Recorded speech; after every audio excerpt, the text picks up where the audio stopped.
Wagner s'implique également dans le domaine économique. Illustration à Madagascar. En 2018, la Grande Île a été le théâtre d'une vaste opération d'ingérence électorale conduite par Yevgeny Prigojine.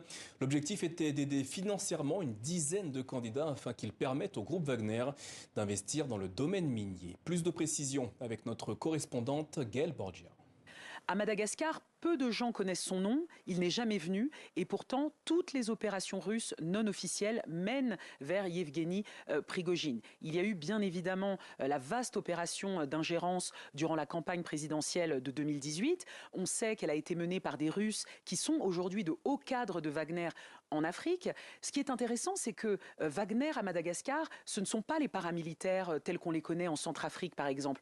C'est plutôt ici la branche politique, la branche économique de Wagner. L'objectif, c'est de travailler avec le gouvernement en place, de développer des partenariats économiques, principalement dans le domaine minier, mais les méthodes opaques des Russes leur ont donné une réputation sulfureuse ici, si bien que dans le milieu politique malgache, on se méfie d'eux.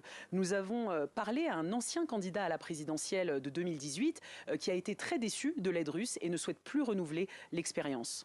Je ne veux plus collaborer avec eux car j'ai été trahi dès le début. Ils m'ont promis une somme d'argent pour l'élection, mais finalement, ils ne me l'ont pas donné. Ils n'ont rien donné à part l'argent de la caution pour le dépôt de candidature. Récemment, des images de propagande en faveur de la Russie ont été diffusées sur les réseaux sociaux malgaches, ce qui laisse à penser que Wagner est toujours présent. Mais difficile de savoir quelle sera leur stratégie électorale à quelques mois de la présidentielle.